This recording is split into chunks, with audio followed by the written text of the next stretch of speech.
If we want to talk about standing up in defense of police, how can my colleagues on the other side of the aisle say with a straight face that that's what they want to do when we had one Democrat from New York who said, quote, "I'm not in favor of more police. I'm actually in favor of defunding the police." We had another Congresswoman from New York who said, quote, "Defunding police means defunding police." I go back and the record is replete with examples of my colleagues on the other side of the aisle calling for defunding the police.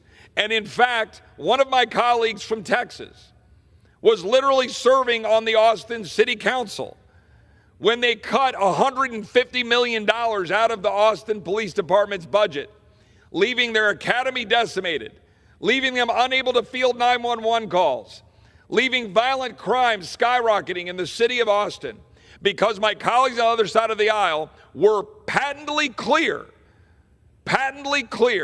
about their desire to defund the police and side with violent mobs in the summer of 2020 when our cities were burning across the country. So yes, we are standing up for the men and women in blue. Yes, we will defend them. But no, we're not going to blindly support grants that are being used by NGOs to undermine the very police they're saying they're trying to support.